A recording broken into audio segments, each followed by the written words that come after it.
과거 1973년 중동에서 불이 붙자 전 세계는 석유라는 단 하나의 자원 앞에서 무력해졌습니다.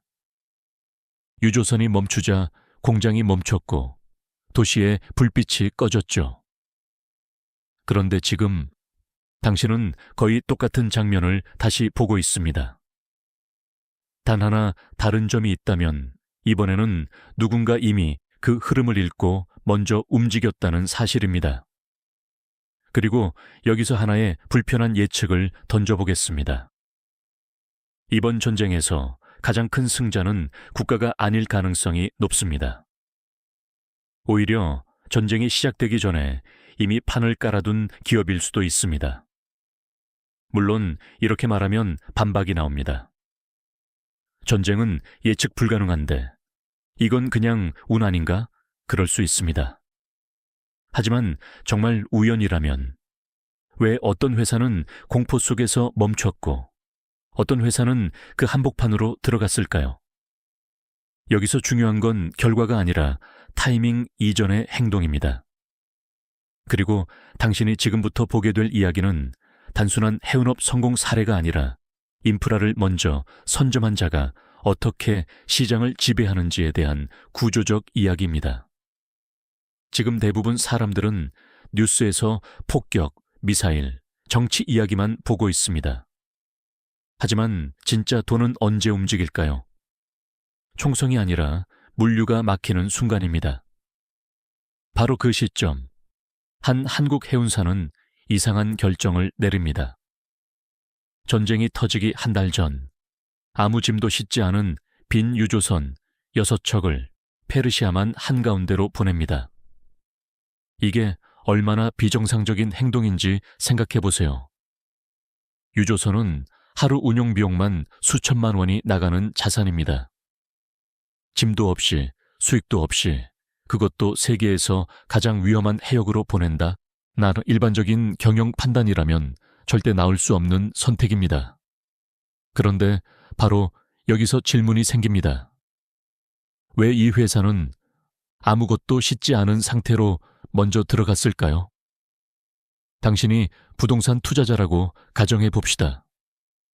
도시 전체가 조용할 때 아무도 관심 없는 땅을 비싸게 사두는 사람이 있습니다. 그리고 몇 달 뒤 그 땅이 도시의 핵심이 됩니다. 이 해운사의 행동은 정확히 그와 같습니다. 배를 운송수단이 아니라 미래의 위치 자산으로 본 겁니다. 여기서 하나 더 짚고 넘어가야 할 사실이 있습니다. 전 세계 원유의 약 20%가 통과하는 호르무즈 해협은 가장 좁은 곳이 겨우 4km에 불과합니다. 이 말은 무슨 뜻일까요? 거대한 글로벌 에너지 시스템이 단 하나의 좁은 병목 구간에 의존하고 있다는 뜻입니다. 그리고 병목이 생기는 순간 그 주변에 있는 모든 자산의 가치는 재평가됩니다. 대부분의 해운사들은 이 위험을 보고 도망쳤습니다. 하지만 이 회사는 정반대로 행동합니다. 리스크를 회피한 것이 아니라 리스크의 중심으로 이동한 겁니다. 이건 단순한 베팅이 아닙니다. 하나의 가설입니다. 해협이 막히면 기름은 쌓이고 저장 공간이 사라진다. 그 순간 바다 위에 떠 있는 빈 배가 가장 비싼 자산이 된다. 그리고 당신이 지금 보고 있는 건 그 가설이 현실이 되기 직전의 장면입니다. 이쯤에서 다시 한번 생각해 보셔야 합니다. 사람들은 왜 같은 정보를 보고도 전혀 다른 결정을 내릴까요? 누군가는 전쟁을 위험으로 보고 누군가는 그 안에서 구조적인 기회를 봅니다. 그리고 이 차이는 단순한 정보의 차이가 아닙니다. 세상을 바라보는 프레임의 차이입니다. 이제 다음 장면에서 그 해협이 실제로 막히는 순간 어떤 일이 벌어지는지 보게 될 겁니다. 그리고 그때 당신은 깨닫게 됩니다. 돈은 항상 사건이 아니라 막힌 흐름을 해결하는 곳으로 이동한다는 사실을. 호르무즈 해협이 막히는 순간 뉴스는 전쟁을 말하지만 시장에서는 전혀 다른 일이 벌어집니다. 흐름이 끊깁니다. 전 세계 원유의 약 20%, 하루 2천만 배럴이 지나가던 통로가 멈춥니다. 이건 단순한 물류 차질이 아닙니다. 글로벌 에너지 시스템에 동맥이 잘린 상황입니다. 그럼 여기서 한 가지 질문이 생깁니다. 기름은 계속 뽑히는데 나갈 길이 없다면 어떻게 될까요? 많은 사람들은 이 지점에서 착각합니다. 생산을 멈추면 되지 않나? 하지만 현실은 전혀 다릅니다. 유조는 수도꼭지가 아닙니다. 한번 멈추면 다시 가동하는데 천문학적인 비용이 들어갑니다. 그래서 산유국들은 멈출 수 없습니다. 계속 뽑아냅니다. 이걸 아주 단순하게 비유해보죠. 수도는 계속 틀어져 있는데 배수구가 막힌 욕조입니다. 물이 계속 차오르다가 결국 넘치는 상황. 지금 중동에서 벌어지는 일이 바로 그겁니다. 이라크, 쿠웨이트의 육상 저장 탱크는 빠르게 차오르고 저장 공간이 부족해지면서 생산까지 줄이기 시작합니다. 이건 산유국 입장에서 최악의 시나리오입니다. 팔 수도 없고 저장할 수도 없는 자산이 되어버린 겁니다. 그럼 여기서 시장의 룰이 바뀝니다. 기름이 부족한 게 아닙니다. 오히려 넘칩니다. 문제는 단 하나, 어디에 담을 것인가입니다. 이 순간부터 당신이 생각하던 석유 시장은 완전히 뒤집힙니다. 보통은 석유를 가진 쪽이 갑입니다. 하지만 지금은 다릅니다. 저장 공간을 가진 쪽이 갑이 됩니다. 이건 마치 부동산 시장에서 집이 아니라 창고가 더 비싸지는 상황과 같습니다. 그럼 다시 질문으로 돌아가 보죠. 이때 가장 비싸지는 자산은 무엇일까요? 정답은 의외로 단순합니다. 바다 위에 떠 있는 빈 유조선입니다. 여기서 중요한 개념이 하나 등장합니다. VLCC, 초대형 원유 운반선. 이 배 한 척은 약 200만 배럴의 원유를 담을 수 있습니다. 이건 한국이 하루에 소비하는 양과 비슷한 규모입니다. 하지만 진짜 포인트는 운송이 아닙니다. 저장입니다. 이 배는 움직이지 않아도 됩니다. 그냥 떠 있기만 해도 됩니다. 그 자체로 거대한 저장 시설이 되기 때문입니다. 이걸 어렵게 말하면 부유식 저장인데 쉽게 말하면 바다 위에 떠 있는 임시 창고입니다. 이쯤에서 다시 한번 생각해 보셔야 합니다. 왜 그 한국 해운사는 빈 배를 미리 보냈을까요? 전쟁이 터지고 나서 움직이면 늦습니다. 이미 해협은 막혀 있고 배는 들어갈 수 없습니다. 하지만 이미 안에 들어가 있던 배는 다릅니다. 그 순간부터 가장 비싼 위치를 점유한 자산이 됩니다. 이건 단순한 운이 아닙니다. 포지셔닝입니다. 그리고 시장은 이걸 즉각적으로 반영합니다. 유조선 용선료가 폭등하기 시작합니다. 작년 하루 5만 달러 수준이던 가격이 순식간에 10만, 20만을 넘어서 결국 50만 달러까지 치솟습니다. 하루에 약 7억 원. 이건 단순히 가격이 오른 게 아닙니다. 시장 구조가 바뀐 겁니다. 여기서 또 하나의 질문이 나옵니다. 왜 이렇게까지 가격이 올라갈 수 있었을까요? 답은 간단합니다. 대체제가 없기 때문입니다. 모든 해운사들이 위험을 피해서 도망갔고 배는 부족해졌습니다. 수요는 폭발했는데 공급은 사라진 상황. 이때 시장은 어떻게 움직일까요? 가격을 흥정하는 시장이 아니라 부르는 대로 지불하는 시장으로 바뀝니다. 이걸 경제 용어로 프라이스 메이커라고 합니다.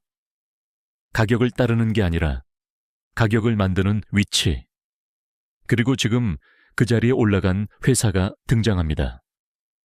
당신이 여기까지 따라왔다면 이제 흐름이 보이기 시작할 겁니다. 전쟁 화살표 봉쇄, 화살표 저장, 부족 화살표 유조선 가치 상승. 이건 단순한 사건이 아니라 하나의 연결된 시스템입니다. 그리고 이 시스템 안에서 돈은 항상 가장 막힌 지점을 해결하는 곳으로 이동합니다. 이제 다음 단계로 넘어가면 이 유조선이 단순한 자산이 아니라 어떻게 시장 지배력으로 변하는지 보게 될 겁니다. 이제 흐름이 한 단계 더 바뀝니다.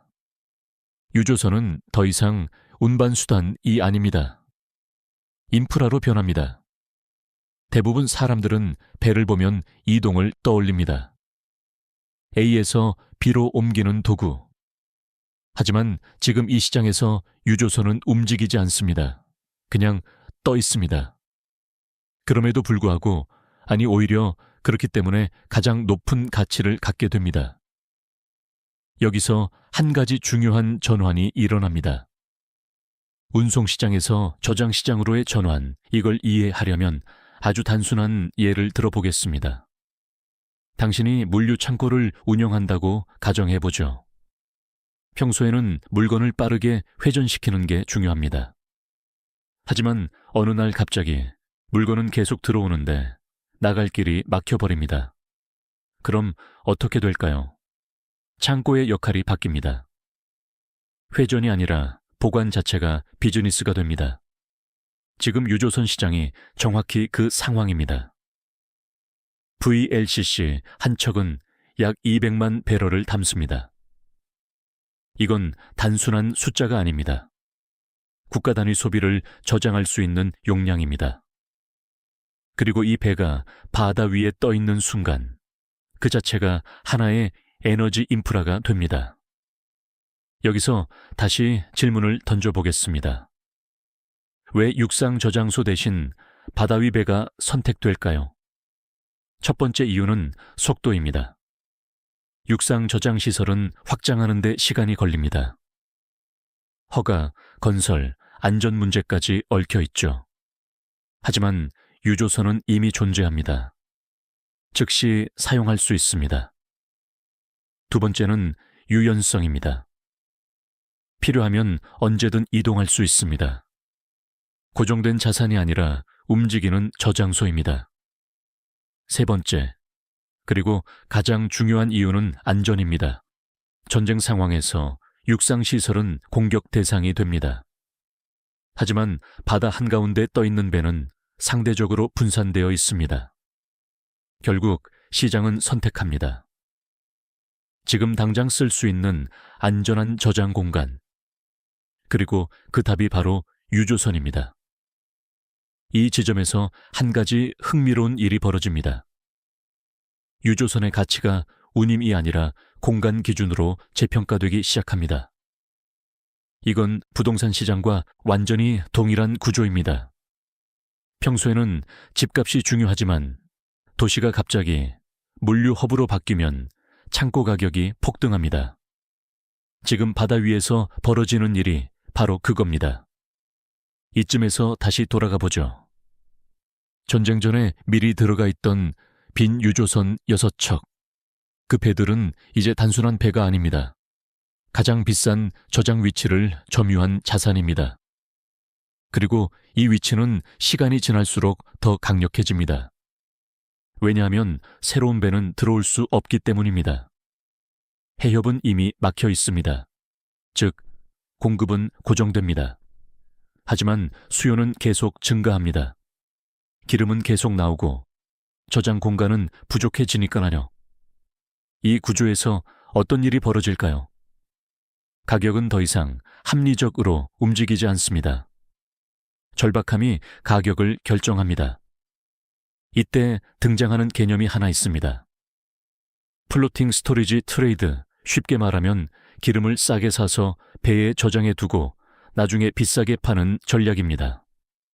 하지만 지금은 그보다 더 단순합니다. 저장 자체가 돈이 됩니다. 여기서 또 하나 생각해 볼 질문이 있습니다.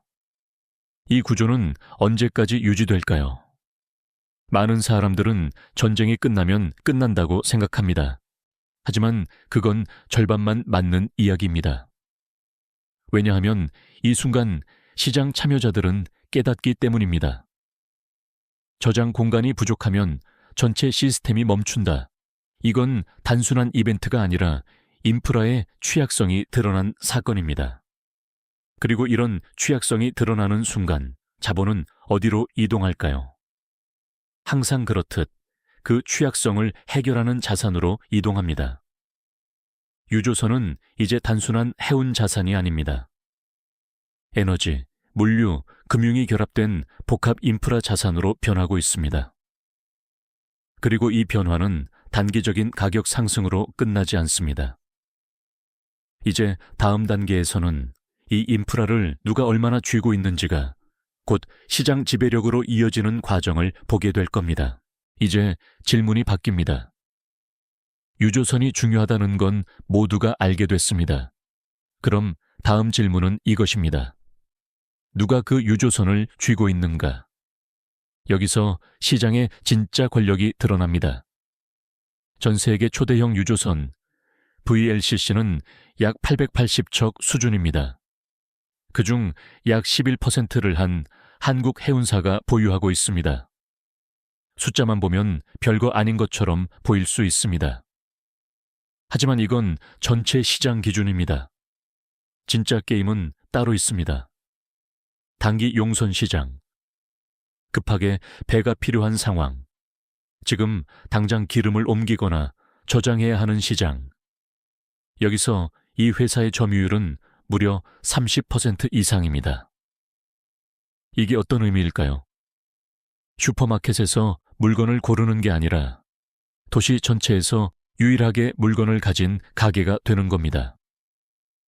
이 순간부터 시장 구조가 완전히 바뀝니다. 보통은 수요자가 가격을 협상합니다. 조금만 싸게 해주세요. 하지만 지금은 반대입니다. 공급자가 말합니다. 이 가격입니다. 싫으면 다른 데 가세요. 그리고 문제는 다른 데가 없다는 겁니다. 이게 바로 프라이스 메이커의 탄생입니다. 가격을 따르는 존재가 아니라 가격을 만드는 존재. 이쯤에서 다시 생각해 보셔야 합니다. 왜 다른 해운사들은 이 자리에 올라가지 못했을까요? 답은 간단합니다. 위험을 피했기 때문입니다. 머스크, 하파크로이트 같은 글로벌 해운사들은 중동 항로를 중단했습니다. 선원 안전, 리스크 관리 모두 합리적인 판단입니다. 하지만 시장은 항상 냉정합니다. 리스크를 피한 순간 기회도 함께 포기됩니다. 반대로 그 한국 회사는 정반대의 선택을 합니다. 위험 지역으로 들어갑니다. 그리고 그 안에서 공급을 확보합니다. 이 차이가 결과를 갈라놓습니다. 이제 현장에서 벌어지는 장면을 보죠. 석유 회사들이 줄을 섭니다. 배 좀 빌려주세요. 가격은 협상이 아닙니다. 호가입니다.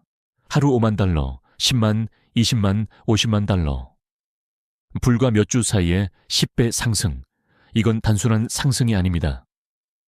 시장 권력의 이동입니다. 여기서 또 하나 중요한 포인트가 있습니다. 이 회사는 단순히 배를 많이 가진 게 아닙니다. 지금 필요한 배를 가지고 있습니다. 위치, 타이밍, 수량. 세 가지가 동시에 맞아떨어집니다. 이건 마치 도시 전체가 정전됐을 때 유일하게 전기를 가진 발전소와 같습니다. 이쯤에서 다시 질문을 던져보죠. 왜 시장은 이렇게 한쪽으로 쏠릴까요? 이유는 간단합니다.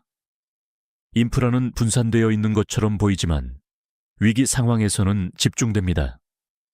병목이 생기면 그 병목을 통제하는 쪽으로 모든 힘이 모입니다.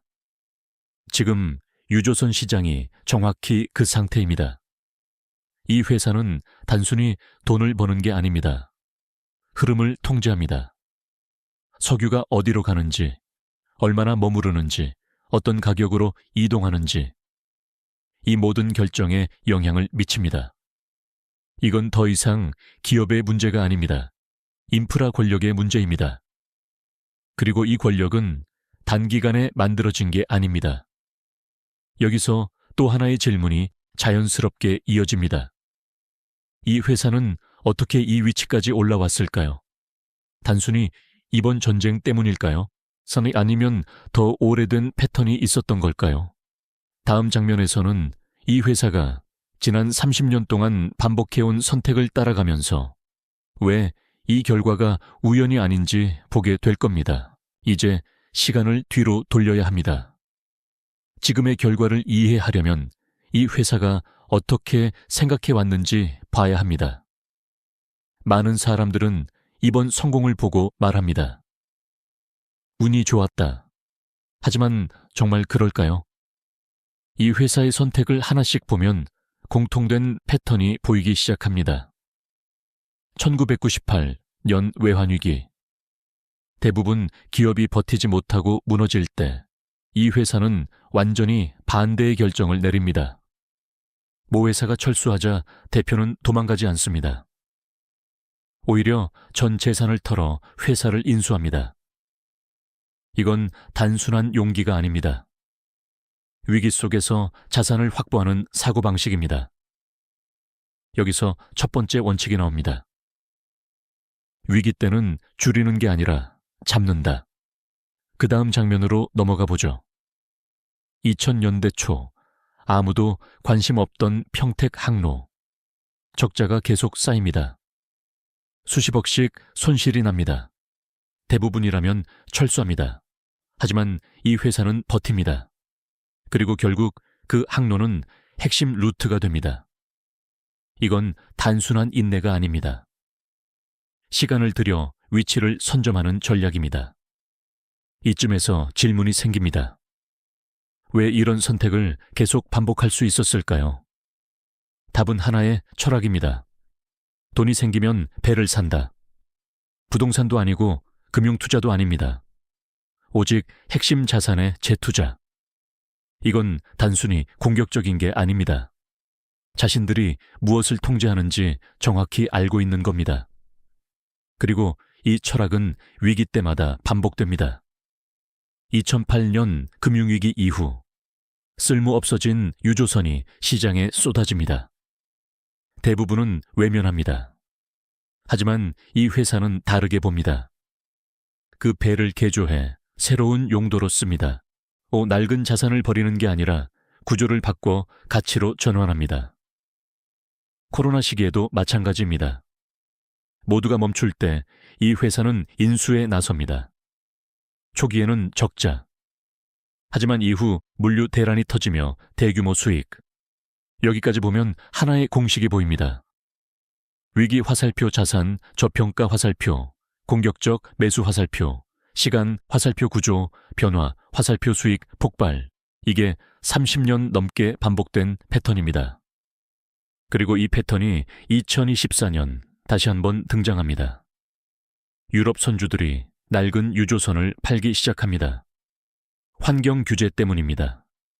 시장에는 싸게 나온 배들이 넘쳐납니다. 대부분 해운사는 외면합니다. 경기도 불안하고 미래도 불확실합니다. 하지만 이 회사는 반대로 움직입니다. 배를 쓸어 담습니다. 수십 척 단위로 매입합니다. 이건 단순한 확장이 아닙니다. 포지션 구축입니다. 그리고 여기서 결정적인 한 수가 나옵니다.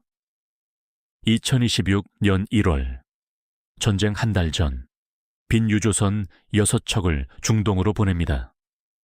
이건 지금까지의 모든 패턴이 집약된 결정입니다. 위험을 회피하지 않는다. 남들이 안 보는 신호를 읽는다. 자산을 미리 위치시킨다. 이걸 한 문장으로 정리하면 이렇습니다. 사건이 터지기 전에 인프라를 먼저 배치한다. 이쯤에서 다시 생각해 보셔야 합니다. 이게 정말 운일까요? 물론 전쟁 자체는 예측 불가능합니다. 하지만 구조는 예측 가능합니다. 미국이란 긴장, 해협 봉쇄 가능성, 저장 공간 부족. 이 모든 신호는 이미 존재했습니다. 그리고 대부분은 무시했습니다. 하지만 이 회사는 연결했습니다. 이게 차이를 만듭니다.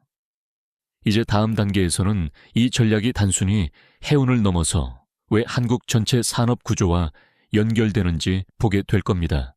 이제 시야를 더 넓혀야 합니다. 이건 더 이상 한 해운사의 이야기가 아닙니다. 국가 단위 구조의 이야기입니다. 같은 전쟁, 같은 위기. 그런데 왜 어떤 나라는 흔들리고 어떤 나라는 특정 산업에서 돈을 벌까요? 여기서 핵심 질문이 나옵니다. 왜 하필 한국인가? 먼저 일본을 보겠습니다. 원유 수입의 약 90% 이상을 중동에 의존합니다. 해협이 막히는 순간 에너지 자체가 멈춥니다. 중국도 마찬가지입니다. 세계 최대 원유 수입국, 그중 상당 부분이 중동에서 들어옵니다. 둘 다 공통점이 있습니다. 기름은 필요하지만 흐름을 통제하지 못한다. 이게 결정적인 차이입니다. 반면 한국은 조금 다릅니다. 물론 원유를 수입하는 나라입니다. 하지만 동시에 그 원유를 움직이는 인프라를 일부 통제합니다. 이 차이가 만들어내는 결과는 생각보다 큽니다. 이쯤에서 하나의 구조를 보셔야 합니다. 전쟁은 단순히 군사 충돌이 아닙니다. 공급망을 흔드는 이벤트입니다. 그리고 공급망은 세 가지로 나뉩니다. 무기, 에너지, 반도체, 흥미롭게도 이 세 축에서 한국은 모두 일정한 위치를 차지하고 있습니다. 먼저 방산. 이번 전쟁에서 드러난 문제는 단순합니다. 미사일은 계속 날아오는데 막을 수 있는 요격탄이 부족합니다. 이건 무리 없는 소방차와 같습니다. 장비는 있어도 소모품이 없으면 무력합니다. 그럼 누가 채워줄까요? 미국? 이미 생산 라인이 꽉 찼습니다. 이스라엘? 자국 방어도 버겁습니다. 이때 등장하는 공급자가 있습니다. 한국. 이미 중동에 무기 시스템을 깔아둔 상태, 즉 지금 당장 쓸 수 있는 공급자. 이 구조는 어디서 본 것 같지 않나요? 맞습니다. 유조선과 동일합니다. 미리 배치된 자산이 위기 순간에 가장 큰 가치를 가집니다. 다음은 반도체입니다. 전쟁이 터지면 단순히 무기만 필요한 게 아닙니다. 통신, 드론, 유도 시스템, 모든 것이 반도체에 의존합니다. 그런데 여기서 더 중요한 건 직접적인 수요가 아닙니다. 불안입니다. 공급망이 흔들릴 것이라는 공포. 이게 시장을 움직입니다. 기업들은 생각합니다. 혹시 못 구하면 어떡하지? 그 순간 재고를 쌓기 시작합니다. 그리고 여기서 한국이 등장합니다. 삼성전자, SK하이닉스, 메모리 시장에서 사실상 가격 결정권을 가진 구조. 이건 단순한 기술 문제가 아닙니다. 공급 위치의 문제입니다. 이쯤에서 하나의 패턴이 보입니다. 해운 화살표 위치, 선전 방산 화살표, 사전 배치, 반도체 화살표 공급 통제. 이 세 가지는 전혀 다른 산업처럼 보이지만 하나의 공통점을 공유합니다. 병목을 통과하는 열쇠를 쥐고 있다. 전 세계 시스템은 거대한 고속도로와 같습니다. 하지만 모든 고속도로에는 좁은 구간이 있습니다. 그 좁은 구간을 통제하는 쪽이 전체 흐름을 좌우합니다. 지금 한국이 서 있는 위치가 바로 그곳입니다. 이건 단순한 우연이 아닙니다. 산업 구조의 결과입니다. 제조 기반, 빠른 생산, 이미 구축된 인프라. 이 세 가지가 결합되면서 위기 상황에서 즉시 대응 가능한 국가가 됩니다.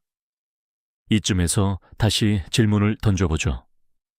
왜 다른 나라들은 이 자리에 없을까요?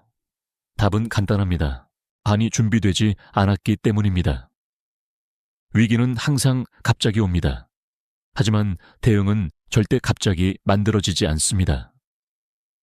이제 다음 단계에서는 이 모든 구조가 만들어낸 결과, 그리고 그 이면에 숨겨진 불편한 진실을 보게 될 겁니다. 여기까지 보면 한 가지 착각에 빠지기 쉽습니다.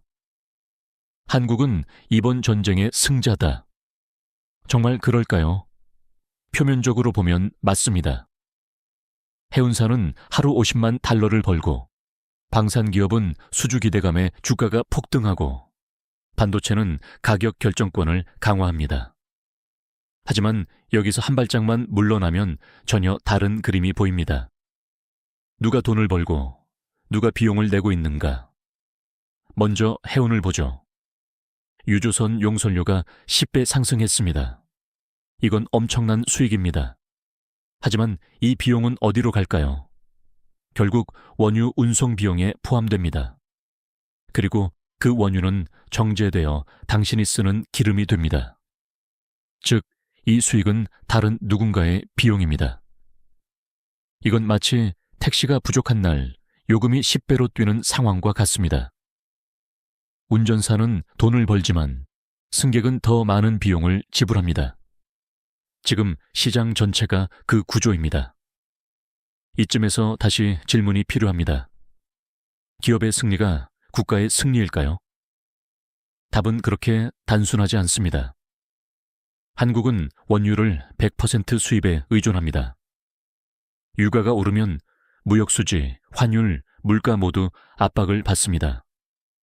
실제로 유가가 배럴당 $100를 넘으면 수입 비용은 수십조 원 단위로 증가합니다. 그럼 어떤 일이 벌어질까요? 기업은 돈을 벌고 국민은 비용을 냅니다. 이게 이번 구조의 첫 번째 딜레마입니다. 두 번째는 지속성입니다. 지금의 용선료, 방산 수요, 반도체 가격. 이 모든 것이 계속 유지될까요? 많은 전문가들은 말합니다. 이건 일시적인 현상이다.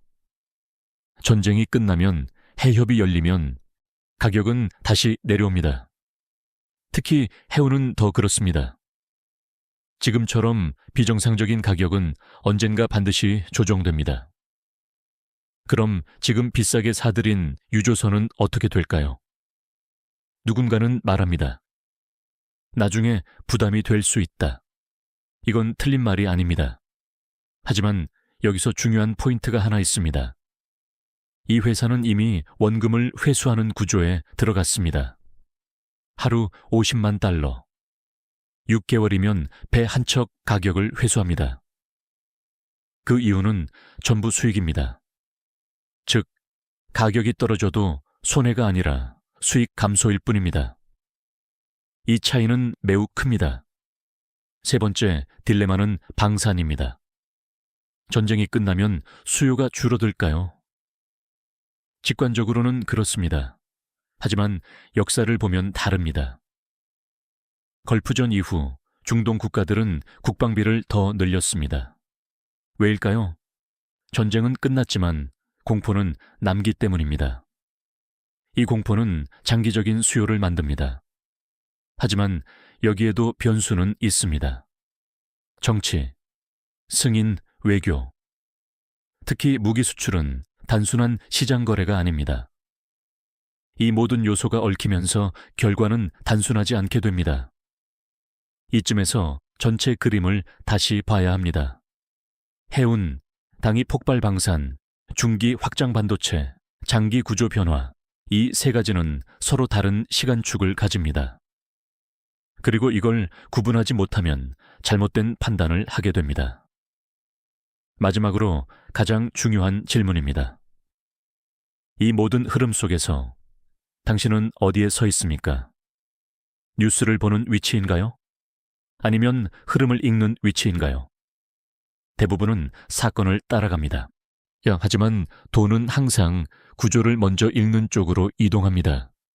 이제 마지막 단계에서는 이 흐름이 앞으로 어떻게 전개될지, 그리고 당신이 어떤 선택을 해야 하는지 보게 될 겁니다. 이제 속도를 조금 늦춰야 합니다. 지금까지 당신은 사건을 따라왔지만 이제는 시간을 따라가야 합니다.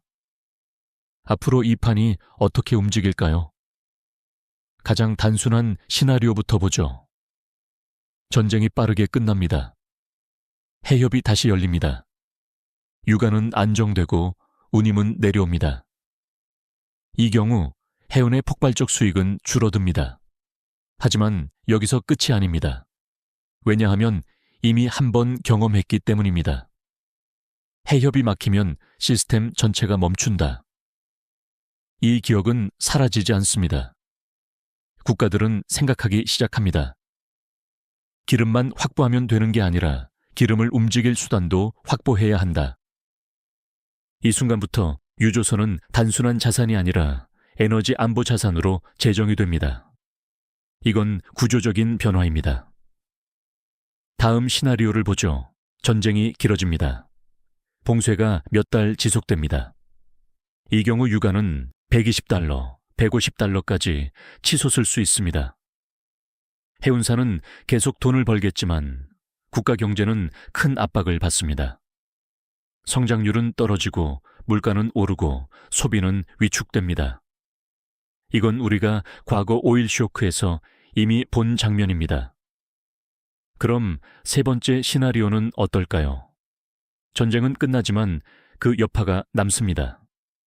중동 국가들은 재무장을 시작합니다. 방산 수요는 오히려 증가합니다. 한국 기업들은 추가 계약을 따낼 가능성이 높아집니다. 반도체는 더 흥미롭습니다. 전쟁은 단순한 충돌이 아니라 공급망 재편의 촉매제입니다. 기업들은 더 이상 한 지역에 의존하지 않으려 합니다. 위험을 분산하려 합니다. 그 과정에서 한국은 하나의 대안이 됩니다. 이건 단기 이벤트가 아닙니다. 장기적인 흐름입니다. 이쯤에서 전체를 하나로 묶어보죠. 해운은 보너스입니다. 방산은 확장입니다. 반도체는 체질 변화입니다.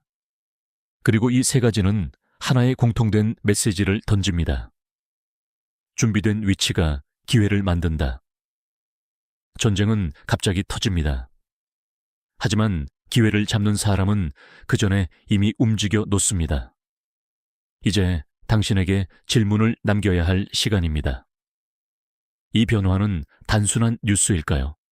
아니면 새로운 흐름의 시작일까요? 당신은 지금 어디에 서 있습니까? 가격이 오르는 것을 보고 있는 위치인가요? 아니면 그 가격을 만드는 구조를 이해하는 위치인가요? 대부분은 결과를 봅니다. 소수만이 원인을 봅니다. 그리고 그 소수가 다음 움직임을 먼저 잡습니다. 50년 전 한국은 중동에 노동자를 보냈습니다.